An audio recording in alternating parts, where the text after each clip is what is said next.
우리에게 주신 하나님의 말씀 창세기 12장 1절에서 3절 말씀입니다. 우리 함께 다 같이 합독하도록 하겠습니다. 여호와께서 아브라함에게 이르시되 너는 너의 고향과 친척과 아버지의 집을 떠나 내가 내게 보여줄 땅으로 가라. 내가 너로 큰 민족을 이루고 내게 복을 주어 내 이름을 창대하게 하리니 너는 복이 될지라. 너를 축복하는 자에게는 내가 복을 내리고 너를 저주하는 자에게는 내가 저주하리니 땅의 모든 족속이 너로 말미암아 복을 얻을 것이라 하신지라. 아멘. 오늘 말씀 제목이 너희는 복이 될지라 입니다. 2024년 교회 표어이기도 하죠. 우리 옆 사람에게 한번 이 말의 원 뜻은 네가 복덩이야 라는 뜻이에요. 그냥 내가 너를 복덩이로 만들 거야 라는 겁니다. 우리 옆 사람에게 한번 인사하시죠. 당신이 복덩이입니다. 당신이 복덩이입니다. 다시 한번, 이게 믿어질 때까지 해야 믿어지거든요. 한 번만 더 하겠습니다. 당신은 복덩이입니다. 당신은 복덩이입니다. 네, 자기 자신을 다시 한번 가려면 나는 복덩이입니다. 다시 한번.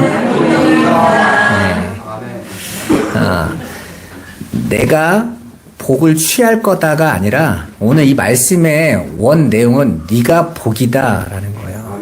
그러니까 복이 될지라도 아니에요. 사실은 이 단어가 원래 의미 자체가 네가 복이야 라는 뜻이에요. 그러니까 하나님께서 창세전에 택한 당신의 백성은 그 자체가 복인 거예요. 그러니까 이 복이라는 이 히브리어의 이 바라크라는 이 단어가 세상을 알 수 없는 걸 이야기하고 있는 거거든요. 그러니까 내가 그 하나님이 내게 주신 복을 가지고 이 역사에 보내진 자들이 자기가 복인 줄을 모르니까 엉뚱한 걸로 복을 찾아가고 있는 것이죠. 제가 올 2024년에는 하나님, 내가 어떻게 우리 성도들과 하나님의 주시는 말씀을 나눠야 되겠습니까? 거의 우리 교회가 한 10년을 진리의 말씀 위에 서자, 진리의 반석 위에 서자, 늘 온전하신 하나님의 교회가 회복되자, 늘 이렇게 말씀을 알아가고 뿌리 내리고 그 앞에 깊어가는 이야기를 했어요. 근데 2024년을 놓고 쭉 기도하는데 하나님께서 제 마음에 이렇게 떠올리시는 거예요. 내가 이제 그들에게 어떻게 그들이 복이 되는지 보여주고 싶으셨다. 그 마음이 제 안에 이렇게 오더라고요. 제 욕심이 아니라 저는 정말 기도만 했어요. 그걸 저와 여러분들이 2024년에 어떻게 우리가 복인지를 확인시켜 주시겠다는 하나님의 뜻을 함께 누리시기를 주님의 이름으로 축원합니다. 이제 2023년이 이제 1시간 45분 남았죠. 실은 어제 지나간 시간이나 오늘 지나간 시간이 똑같은 건데 사람들은 거기에다가 날을 두고 연을 두서 의미를 가지고 바꿔가니까요. 어쨌든 새로운 2024년이 시작되는 문 앞에 우리 꿈꾸는 교회와 저와 여러분들이 함께 서 있습니다. 여러분, 우리는 모두 하나님의 자녀들, 거룩한 백성들입니다. 그래서 저와 여러분들의 시간은 그냥 이 역사에 묻혀서 흘러가지 않는다라는 걸 기억하셔야 돼요. 성경에서 보면 예수님이 이 역사에 보내져서 오실 때가 참해 이런 말씀을 쓰죠. 그 히브리어 단어로는 이 때라는 이 단어가, 시간이라는 단어가 두 가지가 있거든요. 카이로스라는 단어가 있고 크로노스라는 단어가 있어요. 크로노스라는 단어는 그냥 모든 사람이 일상을 지나가고 살아가는 과거, 현재, 미래로 그냥 간다고 생각하고 있는 그냥 그 시간이에요. 그냥 그 시간으로 흘러가는 거죠, 이 역사는. 그런데 그 안에 하나님의 백성들을 하나님이 보내시고 세우시고 그들 안에서 일하시는 그 시간, 그게 카이로스예요. 그 카이로스의 시간, 때가 참에 하나님께서 당신의 시간으로, 당신의 계획으로 영원 속에서 이 시간의 세계 속에서 당신을 드러내시는 것을 카이로스 이렇게 말씀하신다고요. 그런데 그 카이로스의 시간에 붙잡힌 자들이 성도들인 거예요. 그래서 하나님께서 이 크로노스의 세상의 시간 속에서 자기 백성들을 카이로스로 이렇게 잡아 올리시는 거죠. 그래서 그들은 이제 크로노스의 세상이 묶이지 않고 카이로스의 세상으로 끌어올려진 거예요. 그래서 예수님이 뭐라고 말씀하십니까? 나를 믿는 자는 죽어도 살겠고 무릇 살아서 나를 믿는 자는 영원히 죽지 아니하리라. 그걸 네가 믿느냐 그러시죠. 그러니까 그들은 이 역사의 시간을 흘러가다가 그냥 태어나서 자라서 살다가 늙어서 그냥 죽어서 그 인생 뭐 있어 이렇게 한평생 살다가 가는 거지 하는 사람과 다른 영원한 세계로 들어가는 자로 뽑혀지는 거란 말이에요. 그 속에서 성도인 저와 여러분들이 한 해 한 해를 바라보는 관점은 조금 달라야 돼요. 왜냐하면 여러분들은 크로노스의 시간 속에서 카이로스를 살아가고 있으니까. 그러면 그런 우리 하나님 자녀들에게 이 땅에서 주어진 삶과 시간 속에서 진행되어지는 것들은요, 모두 다 하나님이 복으로 주신 거예요. 그래서 네가 복이다 이렇게 말씀하시는 거죠. 우리가 아브라함의 일생을 보면 75세까지 아브라함의 일생이 어떻게 되었는지는 잘 몰라요. 그냥 그 구전에 보면 그가 갈대와 우르에서 우상을 팔던 만불사 같은 일을 하고 그 당시에 사람들이 그 집안에서 섬기던 신당이나 이런 것들을 팔아서 꽤 부를 가지고 있었던 집안이었다라고 말을 해주고 있습니다. 어쨌든 그의 75년의 시간은요, 그냥 크로노스로 흘러버린 거예요. 그냥 산 겁니다. 근데 그 75세에 하나님께서 아브라함을 부르셨다 하는 그 시간부터는 아브라함의 시간이 이 크로노스의 세상을 살고는 있지만 카이로스로 붙잡혀가죠. 그래서 하나님이 누구에게만 이야기하세요? 아브라함과만 이야기하세요. 아브라함과만 간섭하세요. 아브라함이 하나님에게 구하는 걸 하나님이 들으세요. 왜요? 그는 이제 이 역사를 살아가는 자에서 하나님의 것으로 하늘의 복을 가진 자, 하나님의 자녀의 복을 가진 자로 세워졌기 때문인 거예요. 여러분이 그런 존재란 말이에요. 오늘 저와 여러분들이 그걸 확인하고 그런 우리에게 주신 그 축복의 시간을 좌절하거나 절망하거나 그 시간을 내가 너무 불만과 불평으로 가득 차서 에이 막 살아봐야지 이렇게 살면 정말 바보인 거예요, 여러분. 제가 유튜브를 보는 중에 어떤 젊은 유튜버가 이게 국제 부부인데요. 아내가 프랑스 여자예요. 근데 서로 이렇게 나누는 거예요. 2023년이 행복했는지를 서로 물어보는 거죠. 이 부부가 이 자기들의 일상을 그냥 유튜브에다가 저장해 놓고 싶어서 유튜브를 시작한 거예요. 자기들의 젊은 날에 이 치열했던 삶을 기록으로 남기자 가지고 일주일마다 자기 일상을 올렸는데 올 1월 달인가부터 시작을 했거든요. 그런데 12월 달에 24만 명이 됐어요. 이게 유튜브로 일반인이 되는 건 어마어마한 거거든요.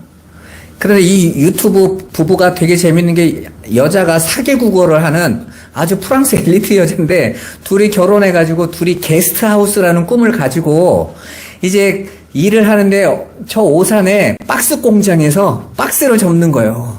가지고 그걸 유튜버 일상으로 보냈더니 사람들이 야 니네 유튜버 숫자 올리려고 쇼하지 막 별 바른 욕을 많이 듣고 이러는데도 이건 그냥 우리 일상이야. 우리는 이 젊은 친구가 뭐라고 하냐면 나는 그냥 내 삶을 하루하루를 정직하고 최선을 다해서 나는 우리는 그 길을 가기로 했어. 그래서 옆에서 비웃던 말던 알아서들 하시고 우리는 우리 길을 갈 거야 하는데 구독자의 대부분이 40대 이상이에요. 다 엄마 아빠 같은 분들인 거죠. 자녀가 이렇게 살았으면 하고 기대하는 분들인 거예요. 그래서 응원을 하는 거예요. 그렇게. 근데 어쨌든 그 두 부부가 이제 이 2023년을 마무리하면서 서로 질문을 하는 거예요. 우리가 이제 어떻게 2023년을 보냈는지, 행복했는지 이렇게 물어보는데 그 와이프는 프랑스 와이프는 이야기를 하는 거예요. 그냥 괜찮았던 것 같아. 이렇게. 그러면서 남편에게 다시 질문을 해요. 당신은 행복했어? 그러니까 이 두 부부가요. 여보 당신 얘기를 안 하고 너라고 하거든요. 너는 행복했어? 이렇게 물어봤더니 이 남편이 가만히 있다가 이렇게 말을 하는 거예요. 뭐라고 말을 하냐면 자기가 고등학교 때 방황을 했대요. 학교가 너무 맞지 않아서 학교를 그만둔 거예요. 그만둔 이유가 너무 힘들어서 그만둔 거예요.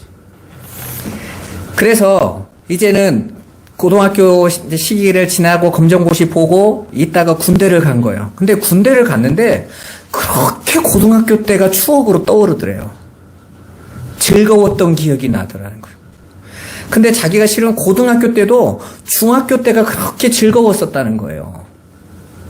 왜? 고등학교 때가 힘드니까 분명히 중학교 때도 힘들었는데 지나온 그 시간은 즐거움으로 기억이 남고 내가 지금 있는 현실은 너무 힘들게 느껴지더라는 거죠. 군대도 마찬가지예요. 군대에 있을 때는 너무 죽을 것 같이 힘들었는데 그때 늘 고등학교 때가 좋았다라고 느꼈대요. 고등학교가 못 견뎌서 뛰쳐나와 놓고 그래도 고등학교 때가 훨씬 나았네. 그리고 이제 군대에서 나오고 나서 사회생활을 다시 시작을 하는데 미치겠더라는 거지. 사회생활을. 군대가 편했구나. 왜 남자들이 사회생활하면서 자꾸 군대 얘기를 하는지가 이해가 가더라는 거예요. 그러면서 어느 날 문득 이런 생각이 들더라는 거예요. 사실은 지나고 오면 그 시간들이 다 행복했던 시간들이었는데 내가 실은 그 시간을 행복으로 이해하지 못하고 행복으로 발견하지 못하고 불평하고 원망하고 힘들어하면서 시간을 다 보냈구나. 그 다음부터는 자기가 생각을 바꿨대요. 2023년을 내가 어떻게 살았냐. 내가 물론 힘들었지. 견디기 어려웠고 불안했고 두려웠고 노가대도 뛰었고 그런데 행복했어 그러더라고요. 근데 저는 그 말을 들으면서 얘가 목사보다 나은데 여러분 봐보세요. 자신의 삶을 치열하게 살면서 하나님을 모르는 친구인데 내 인생에 대해서 고민을 하는 거예요. 내가 내 인생을 어떻게 해석해낼까? 그런데 제가 그걸 보면서 기도가 되더라고요. 하나님, 우리 꿈꾸는 교회 성도들은 자신들의 3년을 어떻게 해석하고 있을까요? 특히 그 하나님을 모르는 그 세상 친구보다 분명히 하나님께서 우리 꿈꾸는 교회 성도들에게는 내가 너와 함께 하겠다. 내가 너를 지키겠다. 내 의로운 오른손으로 너를 붙들겠다. 이렇게 말씀하시면서 우리와 동행하고 있는데 우리는 애써 하나님을 외면해버리고 그냥 내 일상을 살아가면서 내 일상은 힘들어. 이렇게 하고 있지는 않을까라는 생각이 들더라고요. 여러분, 적어도 믿지 않지만 청춘을 달려가고 있는 그 젊은 유튜버만큼 성도는 더 많이 진지하게 고민해야 되지 않겠습니까? 왜냐하면 적어도 여러분들은 그냥 이 크로노스의 세상을 어떻게 하면 잘 살까의 삶을 사는 자들이 아니라 거기서 카이로스로 하늘의 것으로 세워져서 하늘의 존재들의 눈으로 세상을 보고 있는데 그런 비밀이 저와 여러분들에게 있는 2024년이 되시기를 주님의 이름으로 축원합니다. 예수님은 우리에게 진리가 너희 안에 있으면 진리가 너희를 자유케 할 것이다. 이렇게 약속하셨어요.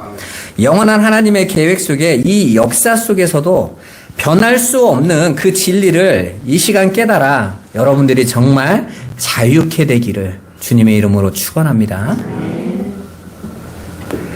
예수님은 그렇게 저와 여러분들의 삶을 이끌어 가세요. 오늘 본문의 말씀을 보면 한 사람의 인물이 나옵니다. 아브라함이죠. 그 아브라함을 성경에서는 믿음의 조상 이렇게 불러요. 하나님께서는 원래 이름이 아브람이었는데 오늘 말씀에 보면 아브람으로 등장하죠. 높으신 아버지라는 뜻이에요. 그런데 그의 이름을 열국의 아버지로 아비로 바꾸시면서 아브라함이라고 이름을 바꾸어 주셨어요. 그러니까 하나님 앞에 부름받는 모든 자들은 하나님이 다 이름을 바꿨다고 그랬죠. 하나님의 백성들의 이름이 뭐라고 말했습니까? 성도라고 했어요. 성도. 거룩한 무리. 하나님의 것으로 구별된 자들이라는 새로운 이름을 가지고 있는 거예요. 그래서 교회 성도들은 돌아가시면 꼭 묘비명에 적어도 성도라고 이름이 붙어져요. 그죠? 저는 나중에 이 땅을 떠날 때 우리 애들에게 부탁하려고요. 제 묘비명에다가 성도라고 써달라고.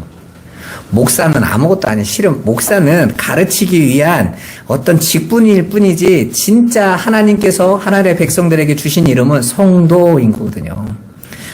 제가 이렇게 공동묘지 이렇게 둘러보거든요. 옛날에 우리 아버님이 공동묘지에 계셨어가지고 그러면 이렇게 주변에 이렇게 봐요. 그런데 뭐 어떤 사람은 막 그냥 그 시도 써 있고 어떤 사람은 뭐 불자라고도 써 있고 근데 한 이름에 딱 가보면 성도 이렇게 써요. 우리 아버님은 제 기억으로는 교회를 딱 한 번 나오셨거든요. 제가 다닌 교회를 딱 한 번 나오셨어요. 딱 한 번. 미국에 있는 우리 아버님 그 고모님인가 동생분인가 와가지고 오빠 교회 가야 된다고 전날 소주 많이 사주시고 술 마시고 이제 보상으로 오셨어요. 그래서 딱 한 번 교회 오셨는데 우리 목사님이 단 한 번 교회 와도 성도다 이러셔가지고 우리 아버님이 돌아가시고 나서 우리 아버님의 장례를 다 치르셨어요. 교회에서.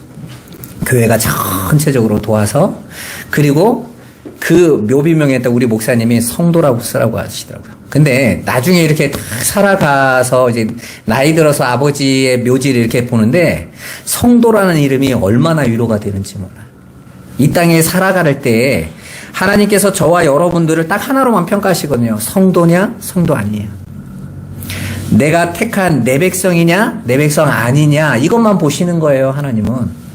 그런데 그렇게 하나님께서 아브라함에게 믿음의 조상의 언약을 주셨습니다. 그리고 주셨던 언약이 뭡니까? 너는 복이 될지라. 네가 복이야. 네가 진짜 복이야. 라는 것을 보여주시는 거죠. 그런데 이 복이 아브라함 한 사람에게나 혹은 그 아브라함의 혈통적인 후손들에게만 귀속된 복이 아니라는 거예요. 이 복은 아브라함처럼 예수 그리스도로 말미암아 부름받은 모든 성도들에게 동일하게 적용되는 복이라는 것이죠. 그래서 아브라함이 믿음의 조상이다라는 말은 아브라함이 믿음의 대표, 믿음의 사람들이 이 길을 걸어갈 거다라는 것으로 확인시켜 주는 거예요. 그건 바로 우리가 그걸 어떻게 확신할 수 있습니까? 성경이 아브라함이 의롭다고 여김을 받은 것은 아브라함 개인만을 가리키시는 것이 아니다라고 정확하게 말합니다. 아브라함과 연합되어 있는 예수 그리스도를 믿는 모든 성도들에게 한 말이라고 성경이 분명하게 선언하고 있기 때문에 그래요. 로마서 4장으로 한번 가보세요.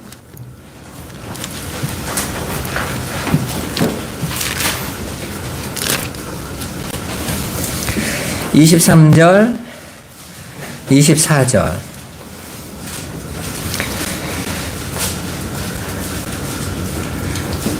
같이 한번 읽어보겠습니다.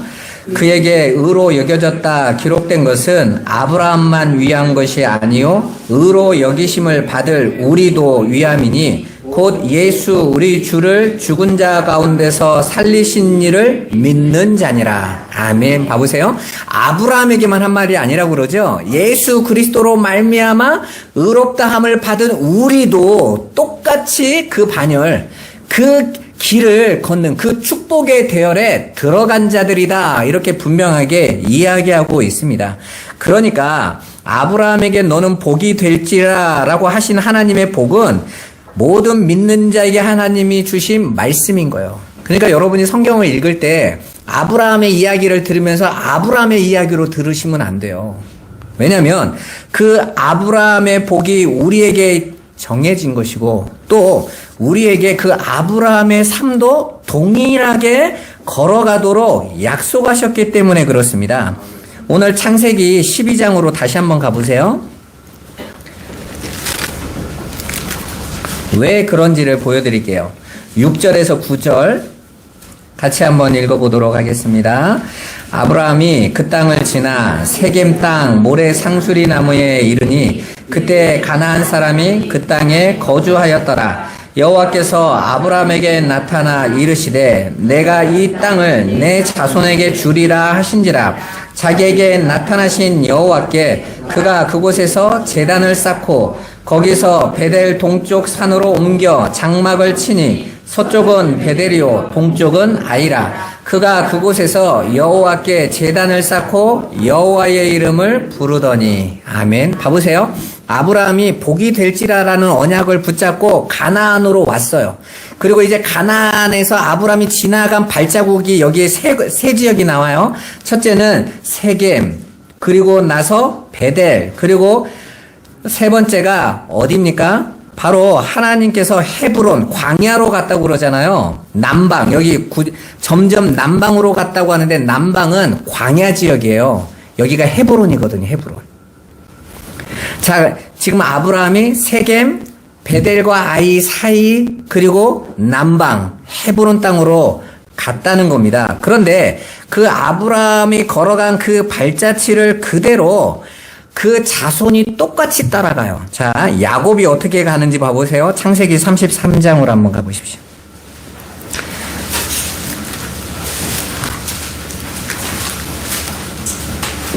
우리 18절에서 20절.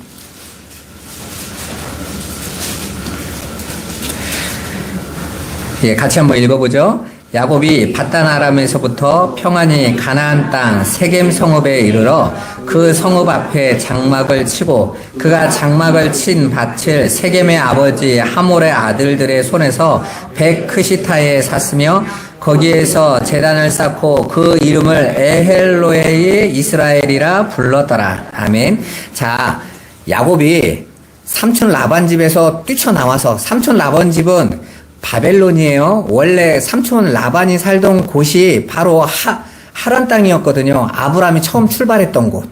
그런데 야곱도 똑같이 거기서 출발해서 야복강을 넘어서 하나님과 씨름을 하고 가나안으로 들어왔다고요. 들어와서 야곱이 제일 첫 번째 들렸던 땅이 어떤 땅이라고요? 세겜 땅.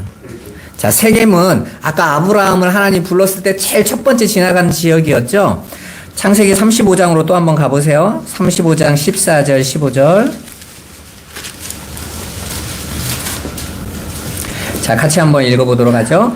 야곱이 하나님이 자기와 말씀하시던 곳에 기둥 곧 돌기둥을 세우고 그 위에 전제물을 붓고 또 그 위에 기름을 붓고 하나님이 자기와 말씀하시던 곳의 이름을 베델이라 불렀더라. 아멘. 자, 야곱이 세겜에 족장에게서 땅을 샀어요. 그 말은 무슨 뜻이죠? 나 거기에 영원히 살겠다 하고 돈 주고 산 거예요. 그런데 하나님이 거기서 디나의 강간 사건과 형제들이 화가 나서 가서 세겜 땅 그 성에 있는 남자는 다 죽여버리잖아요. 가지고 주변에 이제 세겜 족속과 전쟁이 터지게 됐고 완전히 가문이 멸망할 뻔했는데 그때 하나님이 야곱에게 오셔서 말씀하시죠. 일어나 어디로 올라가라고 그래요? 베델로 가 그러신 거예요. 자, 그렇게 베델로 올라가는데 하나님이 나머지 그 세겜에 있는 모든 족속에게 찾아가셨어요. 니네 야곱 건들기만 해봐. 죽어. 이래가지고 그 난리가 난 족속이 다 무서워서 꼼짝 못하고 주저앉은 거예요. 그리고 나서 야곱이 출발해서 도착한 곳이 베델이에요. 그 베델은 아까 아브라함이 세겜 다음으로 지났던 곳이죠. 베델과 아이 사이. 그게 바로 그 당시에는 베델이라는 이름이 없었고 그 지명이 베델이라는 거예요. 그리고 나서 세 번째로 이제 야곱이 어디로 가는지 봐보십시오. 27절, 35장 27절 같이 한번 읽어보도록 하겠습니다. 야곱이 기럇 아르바의 마므레로 가서 그의 아버지 이삭에게 이르렀으니 기럇 아르바는 곧 아브라함과 이삭이 거류하던 헤브론이더라. 아멘. 봐보세요. 아까 남방이 헤브론이라고 그랬죠? 그곳 헤브론으로 도착해요. 봐보세요. 아브라함이 복으로 부름을 받고 아브라함이 지나가던 그 여정의 길을 이스라엘의 조상, 이스라엘의 이름을 받았던 야곱이 똑같이 지나갑니다. 그리고 나서 이제 누구도 그 길을 지나갈까요? 이스라엘 백성이 또 지나가요. 여호수아 7장으로 한번 가보세요.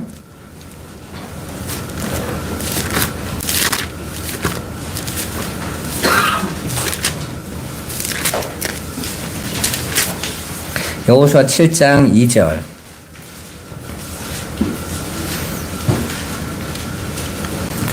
같이 한번 읽어보도록 하겠습니다.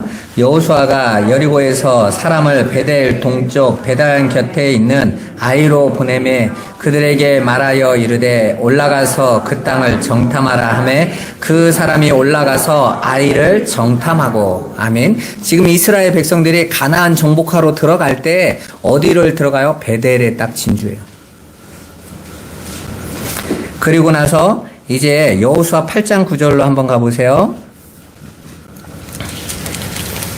여호수아 8장 30절로 한번 가보세요. 8장 30절. 예, 같이 한번 읽어보도록 하겠습니다. 그때 여호수아가 이스라엘의 하나님 여호와를 위하여 에발산에 한 제단을 쌓았으니. 아멘. 여러분 보세요. 여기 에발산은 세겜 땅이에요. 세겜 땅. 자, 봐보세요. 지금 이스라엘 백성이 움직이고 있는 가나안에 들어가서 움직이는 여정이 세겜, 베델, 그리고 헤브론으로 가죠. 헤브론은 갈렙 지파, 그 유다 지파가 차지하게 되지 않습니까? 자, 그 땅으로 진행하는 걸 똑같이 보여줘요. 왜 이야기할까요? 지금 모세가 모세 오경을 기록했잖아요. 그럼 그 모세 오경의 창세기는 누가 해준 말을 썼을까요? 모세가 하나님이 하신 걸 그대로 썼죠. 그런데 하나님이 일부러 편집해서 말씀하시는 거예요. 아브라함이 걸어갔던 그 길, 야곱에 걸어가는 그 길, 그리고 이스라엘 백성이 하나님의 손에 이끌려서 가나안에 들어가는데 그 여정을 그대로 따라가게 하세요.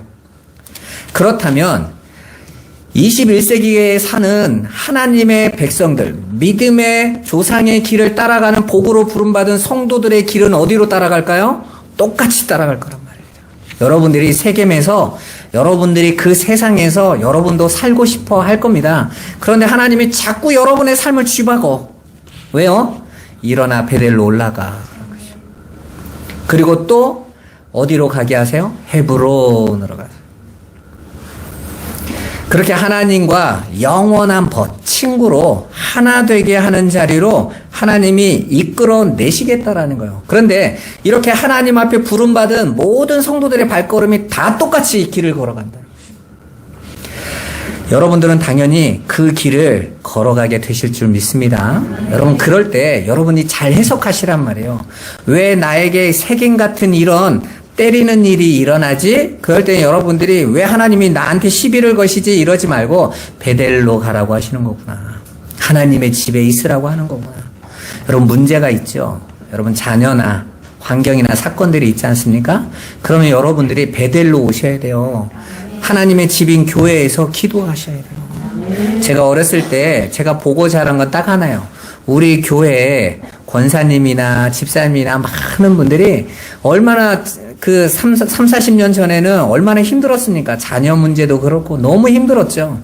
그래서 수시로 교회에서 기도하고 그 안에서 중보의 탑을 같이 쌓고 성도들에서 함께 부르짖고 새벽마다 울고 그랬거든요. 그런데 제가 이렇게 지나가 보면 그분들이 그렇게 아버지의 집에 피신해서 살았던 거예요. 베델에 서야 되는 것이죠. 그리고 그 안에서 하나님의 은혜를 누리게 된 겁니다. 저는 우리 꿈꾸는 교회 성도들이 늘 교회에서 부르짖고 기도하기를 원해요. 제가 말은 안 하지만 제가 이렇게 늘 교회에 있거든요. 그리고 있으면서 제가 기도도 하고 말씀도 보고 그러잖아요. 그러면서 항상 기도하는 거예요. 우리 성도들이 세겜에서 그만 거주하고 베델에서 단을 쌓는 훈련을 해야 되는데 사람을 바라보는 게 아니라 주의 전에 나와서 주님 앞에서 그 집에 도망치고 그쪽으로 와서 그 집에서 안전함을 거하는 삶을 살아야 되는데 라고 늘 기도하고 있어요. 여러분들이 진리 안에서 우리 성도가 결국은 그 자리로 가야 되는 자구나 라는 것을 알고 믿음 앞에 서가시기를 주님의 이름으로 축원합니다.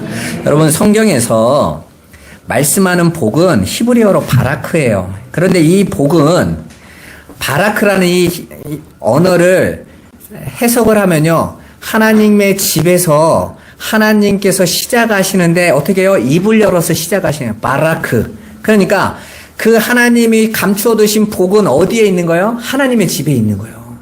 하나님의 집 밖에서는 그 복을 절대로 알 수가 없어요. 그리고 이 복은, 이 바라크란 단어는 무릎을 꿇다라는 단어도, 의미도 있습니다. 그러니까 그 복은 하나님 앞에 온전히 순종하고 하나님 앞에 나는 아무것도 아닙니다 하라고 자기 부인을 하는 자에게 내려오는 복인 거예요.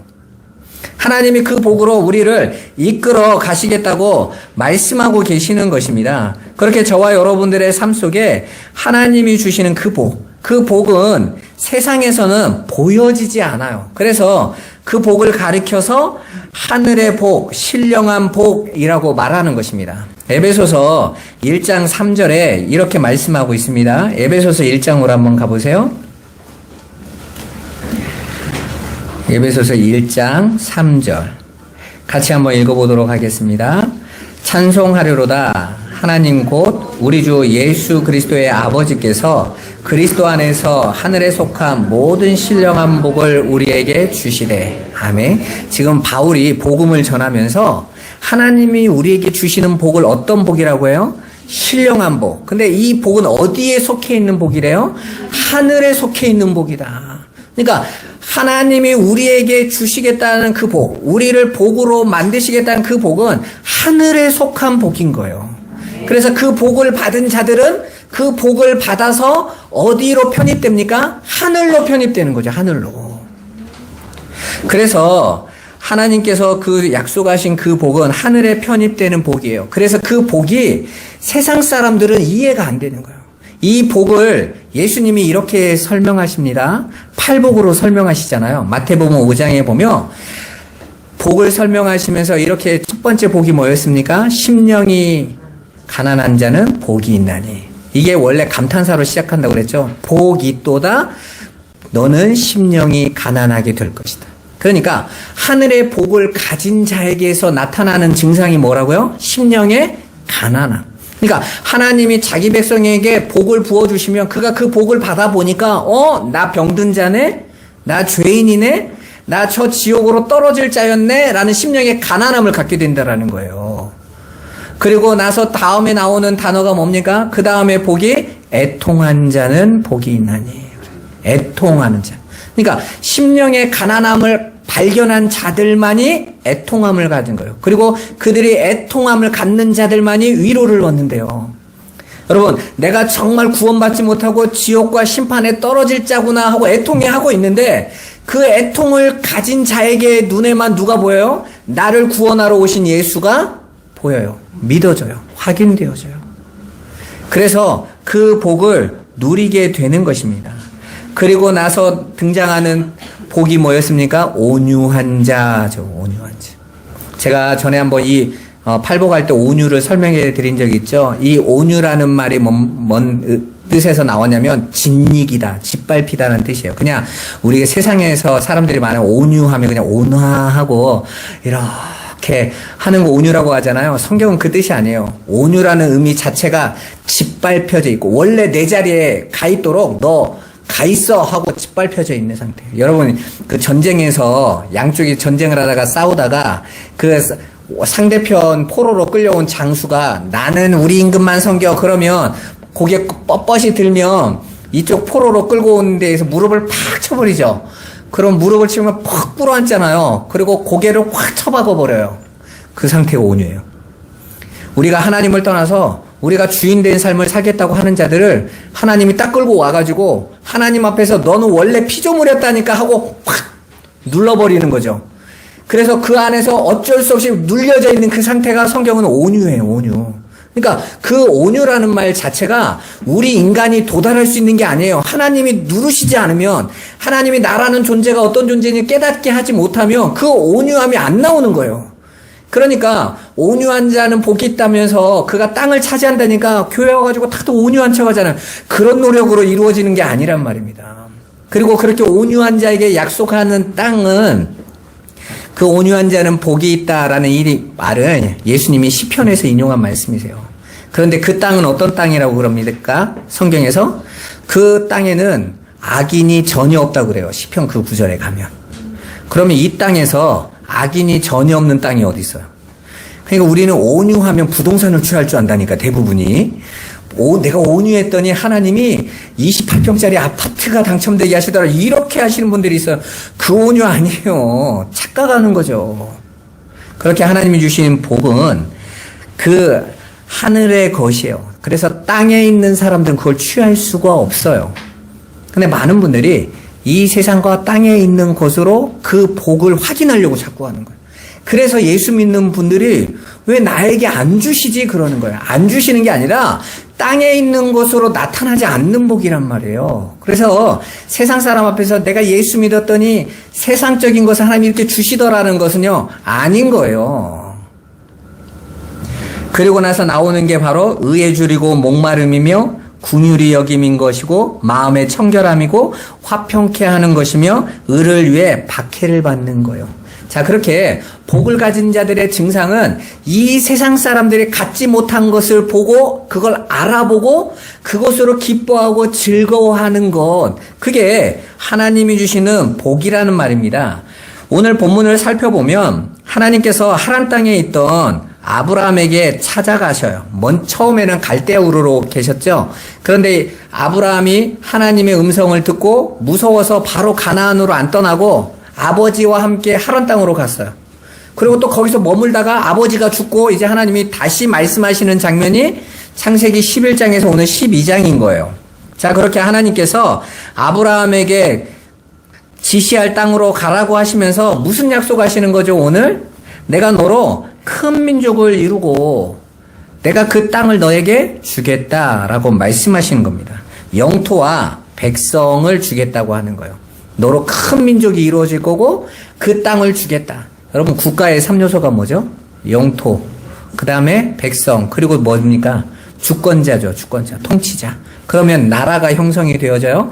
근데 땅과 민족은 약속하셨는데 주권자는 왜 말씀을 안 하세요? 당신이 주권자니까. 내가 다스리는. 그러니까 하늘은 어떤 곳입니까? 하나님이 통치하시는. 그래서 하나님 나라가 무슨 개념이라고 그랬죠? 통치권이라고 그랬습니다. 나라는 땅을 얘기하는 게 아니에요. 그러니까 신천지 같이 자기네 건물 안에 뭐 하나님이 그 안에서 역사하시는 이거 아니에요, 여러분. 전에 천부교회에서 그 박태선 씨가 그 부천에 땅 사고 기장에 땅 사가지고 거기가 하나님 나라라고 그랬잖아요. 그런 땅 아니란 말입니다. 근데 왜 사람들이 갔을까요? 성경에 있는 땅을 그걸로 해석했기 때문에 그래요.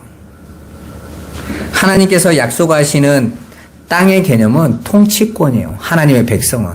그래서 예수님께서 땅이 아니라 내 백성 안으로 들어가겠다 말씀하시는 거죠. 그래서 예수에게 통치받는 모든 자들은 하나님 나라 안에 들어간 자가 되는 것입니다.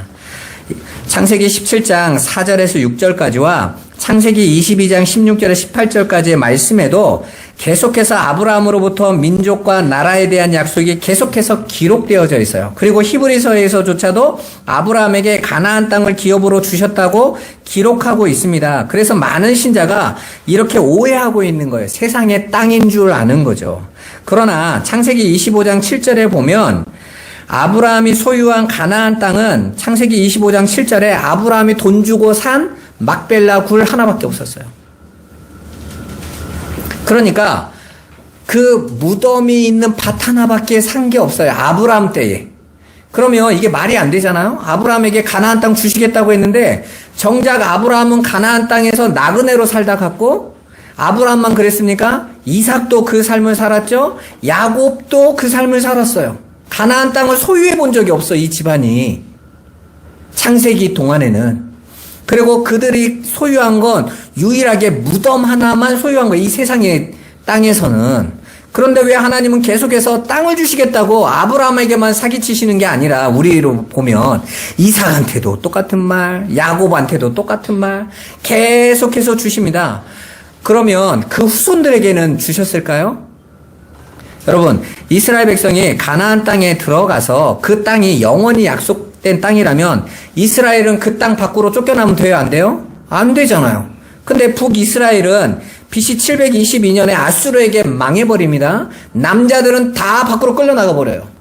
그리고 BC 586년에는 남유대가 또 바벨론에게 포로로 끌려가서 70년 동안 그 땅에 사마리아가 다스리는 땅이 되어버려요. 그러면 하나님 약속하고 안 맞잖아요. 심지어는 그들이 돌아오고 나서도 얼마 있다가 다시 로마의 속국이 됐다가 이제는 전 세계로 뿔뿔이 흩어져서 유다, 이스라엘이란 땅 자체가 지도에서 사라져버려요. 2000년 만에 그 팔레스타인 지금 땅으로 돌아와서 그 땅을 차지했는데 그게 그들 땅이라는 말이 아니에요, 여러분. 그래서 하나님이 아브라함에게 약속하신 땅과 민족은 눈에 보이는 세상적 차원의 복으로 여겨지는 것이 아니다라는 것을 분명하게 설명해줘요. 역사로 확인시켜 주잖아요. 내가 아브라함에게 약속한 땅은 그 땅 아닌 거야. 여러분, 예수 믿으면 경제의 복이 오고, 예수 믿으면 건강의 복이 오고, 예수 믿으면 세상에 성공의 복이 오는 게 하나님의 약속입니까? 아닙니다, 여러분. 역사를 살아보고 여러분이 살아보시면 알잖아요. 여러분이 정말 예수를 믿고 기도를 해서 여러분들이 원하는 대로 이루어진 분이 몇 분이나 있으세요? 대부분은 분명히 하나님 말씀은 보여지는 걸로 줄 것 같은데 안 주더란 말이죠. 그러면 성경이 약속하고 있는 그 복, 그 우리에게 주시겠다고 하는 그 땅, 그 자손 도대체 뭐냐는 말이에요. 구약에는 그것들이 계속해서 보여지는 것 같은데 그게 뭐냐는 것이죠. 바로 예수 그리스도로 말미암아 저와 여러분들에게 허락하신 하나님 나라를 이야기하고 있는 거예요. 그리고 그 나라를 이루는 이들이 바로 구원받은 성도들이며 그들이 하나님의 백성인 큰 민족들인 거예요. 그러니까 아브라함에게서 나오는 저 이스라엘 사람들이 큰 민족이 아니에요. 성경에서 말하는 큰 민족은 예수 그리스도로 말미암아 하늘의 별처럼 창세전에 택한 하나님이 예정하신 자들의 무리를 큰 무리라고 하는 거예요. 큰 민족이라고 하는 거. 그럼 그 안에 여러분이 포함됐다는 거예요? 안 됐다는 거예요? 됐다는 거죠. 이스라엘 사람들은 아직도, 유대인들은 아직도 자기들만이라고 생각하잖아요. 아니라니까요. 여러분, 이스라엘 땅, 그 유다 땅 가본 사람들이 예수 믿는 사람들이요, 가서 십자가 지고 가면요, 돌 던집니다. 침 뱉습니다. 저는 한국교회가 지금 이스라엘과 팔레스타인이 전쟁하는데 유대인들의 핍박사를 이야기하면서 그래도 하나님 이기실 거라고 하는데 그런 얘기하고 있는 거 아니에요. 역사는 이미 그들을 말하고 있는 게 아니잖아요. 예수 그리스도 안에 있는 자들을 얘기하고 있는데 교회가요 잘못 해석한다고 저는 확신해요. 누가 말해도.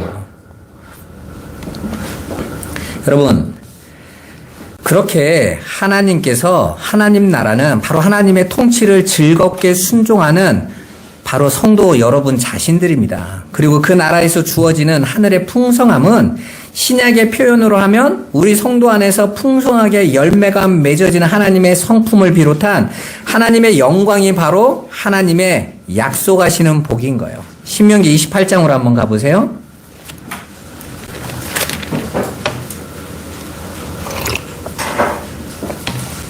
신명기 28장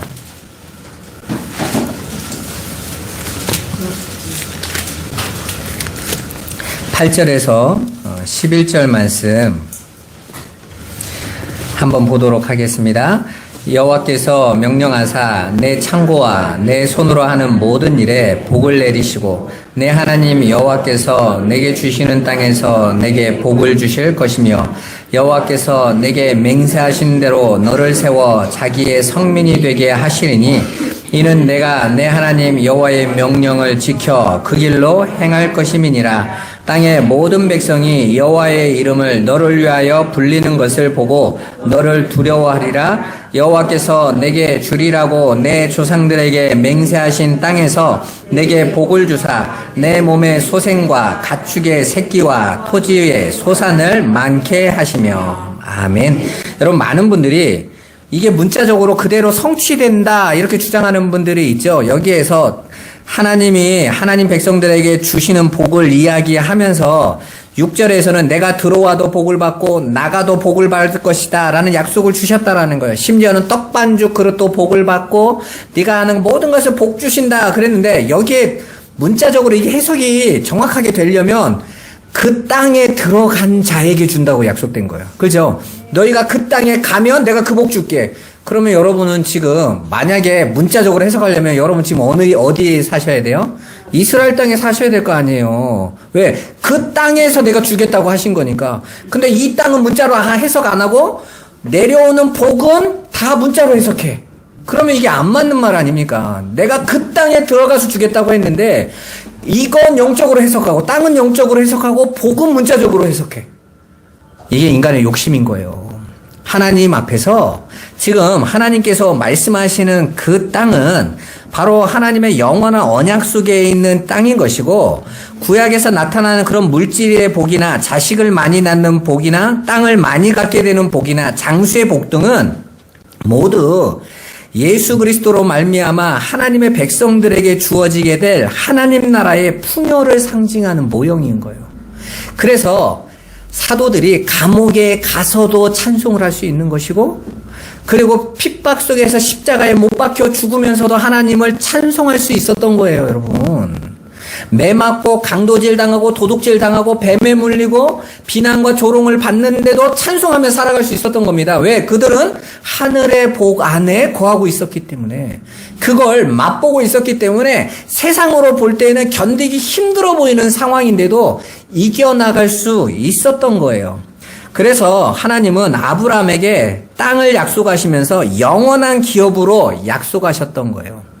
그럼에도 이 세상에서는 무덤밖에 안 주신 거죠. 왜요? 그는 이미 카이로스 세계의 영원한 땅을 받았으니까.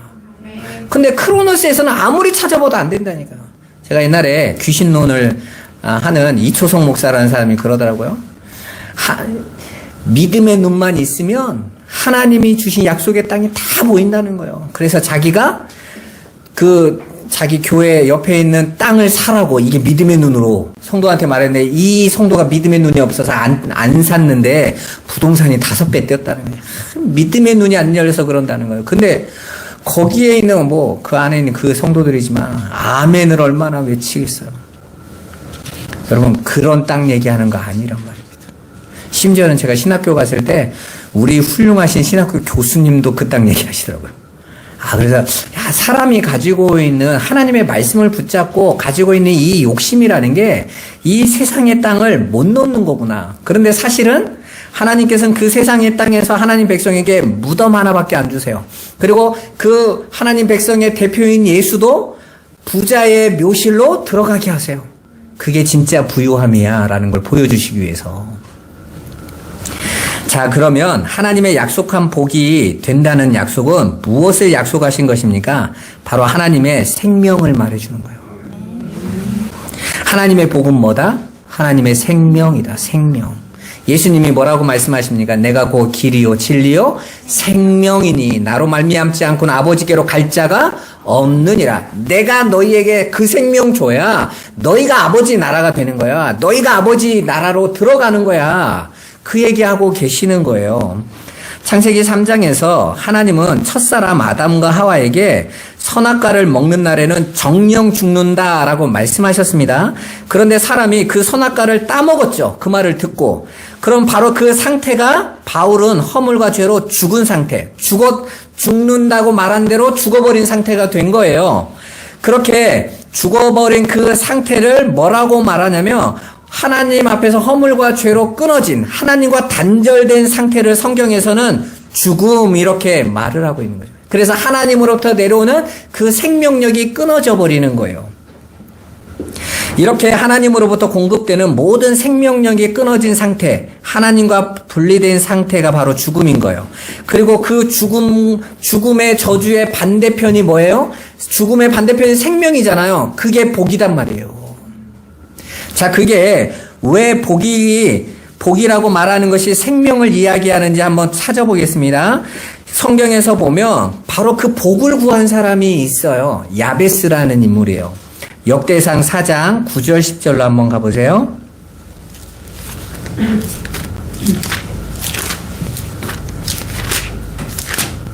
여러분이 잘 아는 야베스가 나오죠? 9절 10절 같이 한번 읽어보도록 하겠습니다. 야베스는 그의 형제보다 귀중한 자라. 그의 어머니가 이름하여 이르되 야베스라 하였으니 이는 내가 수고로이 낳았다 함이었더라. 야베스가 이스라엘 하나님께 아뢰어 이르되 주께서 내게 복을 주시려거든 나의 지역을 넓히시고 주의 손으로 나를 도우사 나로 환난을 벗어나 내게 근심이 없게 하옵소서 하였더니 하나님이 그가 구하는 것을 허락하셨더라. 아멘. 여러분 혹시 야베스의 기도라는 책 읽어보신 분 있으세요? 교회 좀 다녀본 분들은 많이 읽어봤을 거예요. 우리나라 기독교 서적에서 1위가 긍정의 힘이고요. 2위가 야베스 기도였어요. 크리스찬들이 얼마나 한국 교인들이 많이 읽었냐면 600만 부가 나왔죠. 우리나라에서. 대박을 쳤습니다. 말 그대로 그 야베스의 기도라는 책을 쓰신 분이 대박이 나고 그 출판사는요. 기독교 출판사인데 건물을 몇 층짜리 건물을 샀대요. 그 책이 너무 많이 팔려가지고 기독교 서적이 그렇게 많이 팔릴 일이 없는데 그런데 그 야베스 기도에 보면 그렇게 복을 구했더니 하나님이 이 세상에서 복을 주셨다. 그가 존귀한 자로 인정을 받았고 하나님이 이 땅의 지경을 넓히셨다면서 세상 것으로 쫙 부어줬더니요. 한국 크리스찬들이요. 난리가 났어요. 그래서 막 교회마다 야베스 기도회가 막 붙어가지고 막 야베스 기도하겠다고 하고 그러지 않았습니까? 물론 여러분들은 안 해보셨으니까 기억이 안 나시겠지만 한동안 그 책이 인기 있을 때는요. 목사님들이 한 번도 쳐다보지도 않았던 교회 설교 제목에 야베스의 기도가요. 어마어마하게 나왔어요. 야베스 이야기가요. 정말 습관처럼 나왔었거든요. 여러분도 야베스처럼 기도해야 됩니다. 이러면서. 자, 그러면 야베스가 구한 그 복을 주사, 오늘 복을 주사인데 전에 해석하기 전에는 복에 복을 더하사 이렇게 써 있어요. 히브리어에도 보면 바라크 이렇게 되어 있어요. 자, 거기에서 나온 그 바라크라는 복의 복을이라는 이 단어는 히브리 문법으로 보면 필연적 강조용법이에요. 어떤 것을 강하게 강조하는 용법이 같은 단어를 반복해서 쓰는 거란 말입니다. 복의 복을. 그런데 이 필연적 강조용법이 제일 먼저 어디에 쓰였을까요? 창세기 2장. 하나님께서 아담에게 너 이 선악과를 먹는 자네는 정령 죽는다 그랬잖아요. 반드시 죽는다가 무트예요. 죽고 죽는다. 죽였는데 또 죽이니까 반드시 죽는다는 뜻이잖아요. 그게 필연적 강조용법이에요. 하나님을 떠난 선악과를 먹고 자기 스스로 하나님처럼 되겠다고 스스로 살던 존재가 하나님으로부터 끊어진 그 상태가 죽고 죽어버린 거예요. 그런데 하나님께서 아브라함에게 다시 복을 약속하십니다. 내가 너가 복이 될 거야. 말씀하시고 그 복을 어떻게 주세요? 죽었던 자가 살아나는 것이죠. 다시 하나님의 생명을 불어넣으시는 거예요. 그게 복이란 말이에요. 그러면 야베스가 구한 복은 뭘까요? 그 복 구했단 말이에요. 그 바라크 그 복. 하나님 나에게 생명을 주옵소서. 약속하신 거. 나는 그 복이 필요합니다. 라고 구했던 것입니다. 우리가 생각하고 있는 우리 동양에서 외치는 그 복복자의 그 복을 구하고 있었던 사람이 아니었단 말이에요. 그리고 여기서 지역을 넓히소서 하는 그 지역도 누구에게 약속된 거였죠? 지역이란 말은 땅이란 뜻이잖아요. 그건 누구에게 약속된 거였어요? 아브라함과 그의 후손에게 약속된 거죠. 그런데 아브라함과 그 후손에게 약속된 그 땅이 가나안이란 그 영토가 아니라는 거 우리가 금방 봤잖아요. 그러면 야베스가 구했던 그 땅은 어떤 땅이겠어요? 하나님 나라죠. 그럼 나의 지경을 넓혀달라는, 여기서 넓히다라고 쓰여진 이 단어는 풍성하다는 뜻이에요. 그러니까 하나님의 통치가 내가 풍성하게 임하기를 원합니다. 여러분 2024년에 여러분의 지경이 넓혀지시기를 주님의 이름으로 축원합니다. 하나님의 통치가 여러분에게 풍성하게 임하셔서 욥이 때로는 짜증을 냈던 것처럼 내게 침 삼킬 겨를도 없이 나를 붙잡고 가시면 어떡합니까 하나님. 좀 숨 쉴 기회도 주고 내가 좀 놀고 살아가도록 좀 눈도 감아주고 그래야 되는데 하나님이 뭐라고 말씀하세요? 아니 나는 내 백성만 바라봐. 난 너만 쳐다봐. 네가 잠잘 때도 보고 네가 옆으로 구를 때도 보고 네가 넘어질 때도 보고. 여러분 엄마들 봐보세요. 그 유튜브에 한 번씩 엄마들 이렇게 보면 엄마가 자고 있어요. 피곤해서 자고 있는데 아이가요 혼자 깨가지고 아짱아짱 하다가 한번 탁 넘어지고 쿵 소리 나는 순간 엄마 반응이 어떻게 되는 거예요? 아버지는 계속 잡니다. 자고 있는데 엄마는요 번개같이 벌떡 일어나면 팍 달려가지고 벌써 애 끌어안고요. 왜요? 엄마는 자고 있는데도 모든 신경이 누구에게 가 있어요? 내 아이에게. 이 아이가 힘이 없으면 안 돼. 엄마도 하물며 그런데 하나님이 신경을 누구에게 쓰겠어요? 바로 여러분들에게 쓰죠. 여러분 인생을 살아오면서 억울하다고 생각하셨습니까? 하나님이 왜 나를 거들떠도 안 보시지? 아니요, 여러분. 거들떠 안 보시는 게 아니라 응원하고 계신 거예요. 때로는 여러분이 넘어지고 무릎을 깨지면서 그래도 네가 일어나야 돼. 일어나서 걸어야 돼. 그래서 내가 지금 너를 이렇게 보고 있단다. 대신에요, 하나님께서 응원하고 계시는 거예요. 여러분들이 그 하나님의 음성과 그 뜻을 알아보고 그 하늘의 것을 누리고 가시는 겁니다. 그렇게 하나님께서 야베스에게 약속하신 그 복을 오늘날로 설명하면 하나님 나라의 땅이며 지역인 자신에게 하나님의 성품을 이루고 하나님의 통치를 완전히 받는 자기 부인의 자리로 인도해달라고 구하고 있는 거예요. 결론적으로 말씀드리겠습니다. 하나님께서 우리 꿈꾸는 교회 성도들에게 복이 되게 하실 거라는 언약은 바로 하나님과 단절된 우리를 예수의 십자가로 다시 연합하셔서 다시 하나님과 한 몸이 되어져서 하나님의 생명을 풍성히 누리는 자로 만들어내시겠다는 거예요.